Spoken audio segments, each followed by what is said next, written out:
Good afternoon and welcome to Link. This show is being taped on September 1st in the year 2007, and it's just about a week since the funeral of Max Roach. And today's show is the beginning of several conversations that I will be having with people who knew Max and people who loved Max. Mostly from Brooklyn, because that's where Max was from, and that's where he developed his roots. And so we'll be paying tribute to Max through these conversations. Now, my guest today is a great educator himself, Jitu Weusi, and I'd like you to help me welcome him to Link. Hello, Brother Jitu. Good afternoon. How are you? I'm fine. Thank you. You've been on Link a few times, and it's always a pleasure to have you here. And our conversation is usually starts in Brooklyn and ends in Brooklyn, even if we go back a few hundred years or a few thousand years in our conversation. But today we're going to talk about Max Roach, who was,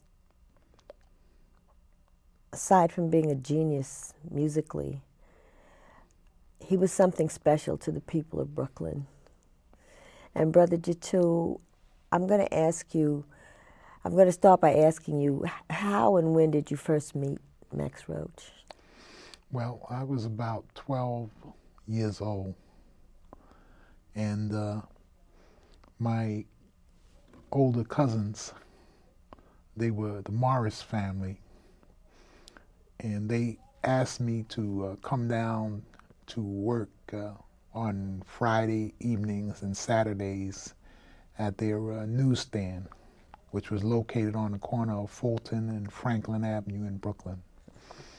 And so here I was, a youngster of 12, 13 years old, and I was going down to this newsstand, which was located on Franklin and Fulton Street in Brooklyn, and I was working there every weekend.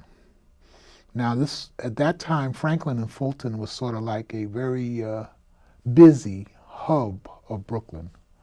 You had the A train stopping there, and then you had the shuttle train there, and you had a number of very prominent businesses on that corner. And so it was a very busy area, and I was working in that area.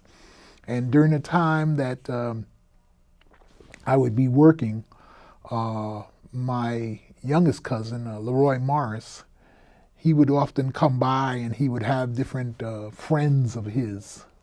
You know, they were young men who were with him, young African-American men that were with him. And he would have people like Jimmy Gittens, and he would have people like Willie Jones, and he would have people like Scobie Stroman. And every now and then, he would have this guy named Max Roach. And, he introduced Max Roach to me because he said that this was a professional jazz musician, and he played drums, and he was from the community, and he wanted me to know his name and what he did and his music, etc., And that is how I came to meet Max Roach at that early age. Did you know anything about the music before you met him? Well, I was getting an education in the music at the same time, because the newsstand was located right across the street from a very popular record store at that time. It was called Sam the Record Man. And he used to play the top tunes of jazz, of blues, of rhythm and blues all day long. And so it wasn't too far off that I would start to hear the music of Charlie Parker and Dizzy Gillespie. And when I heard their music, Max was usually the drummer that played with those two bands. So how did you feel as a 12-year-old meeting this person whose music was on the Well, jukeboxes? I felt very uplifted. I was somewhat surprised. I didn't really have a true picture of musicians, but I found Max to be very studious, very inquiring, very intellectual, and that was not normally the picture that was painted of most musicians at that time. So I was kind of surprised, and I was kind of awed by his presence, and I found it very unusual and different. Now, as you grew and as your life progressed, that was not the end of your association with No.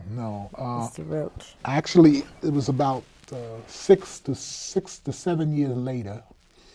I was a young man of about 18. I was in my late teens.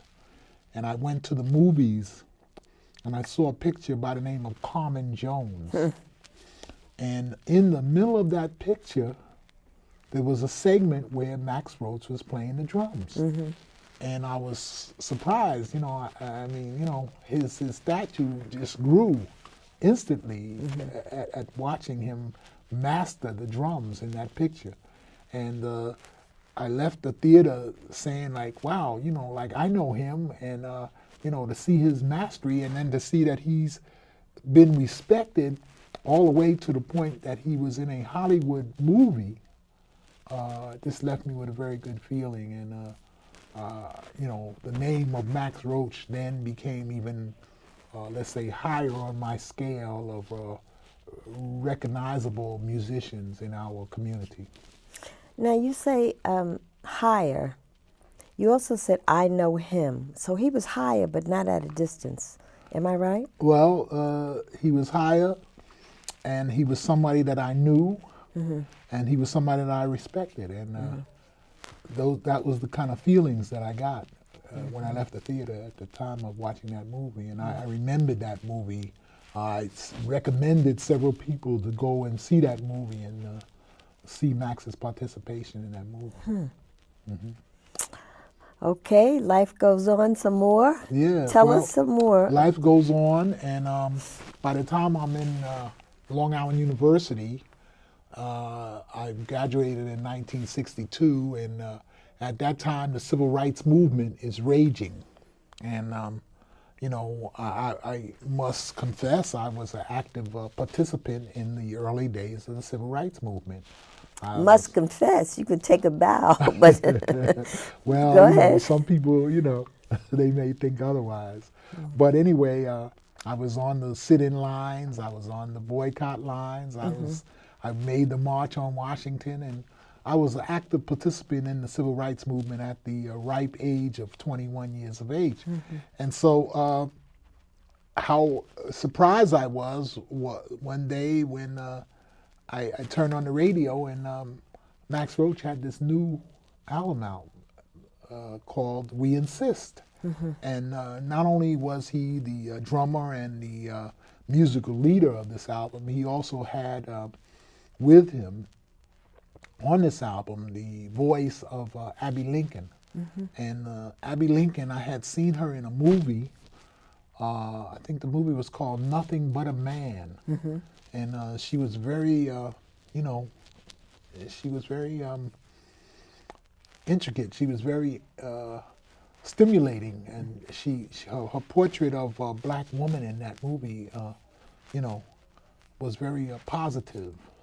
And so to hear her on this album now with Max, called We Insist, and then the music of that album, and it just so happened at that same time I was teaching young people in the New York City public school system, and I was teaching them about slavery and about things that had happened to us, here in America. And I used that album as a teaching tool. It had a tune on there. I don't know if you recall that tune. It was called Driver Man. Driver Man. Yes. Make you jump. That's right. And we were trying to convey the concept of the overseer on a plantation, you know, and that tune just did it perfectly. And so I use that tune in many of my classes, and the music of that album, We Insist, by Max Roach and Abby Lincoln, became part of my teaching repertoire for a long time. Were you in the elementary schools teaching? No, I was in the junior high school. Junior high school. We had youngsters in the 7th, 8th, and 9th grades. And they understood you? Oh, definitely. They understood you. Most certainly. When we introduced an African-based curriculum, this was in 1963, and we did things like we took the youngsters to see the movie Black Orpheus, which was about the black people of Brazil and their music, etc. And then we took them to plays. We went to theaters like the New Lafayette Theater to teach them about the black plays and black theaters and so on and so forth. We went to the Apollo Theater, of course, and we wanted them to know about their music, especially this music called jazz, because within this music there was a lot of the history and a lot of the feelings and a lot of the emotions of our people. And so we used this music as a teaching tool, and Max's work, We Insist, was an excellent tool during these days, you know. So now I'm really charged up with Max Roach, and I really see him as a pivotal figure in our movement, as well as a musician. I see him as a pivotal figure in our movement, in our cultural and political movement. And so at that time, I was very close to another gentleman in Brooklyn, Mr. Willie Jones, who was teaching me a lot about black history and a lot about the history of blacks in Brooklyn and so on and so forth. And Willie Jones put together this project, this proposal during that period of the 60s. The proposal was called Campaign Culture, and it was a proposal to teach young people, young students, during the summer months about their culture and their heritage and their background. And finally, after a number of years of moving this proposal through the anti-poverty and other funding ranks, in 1968, Willie Jones came to me and said, "Oh man, I got Campaign Culture funded.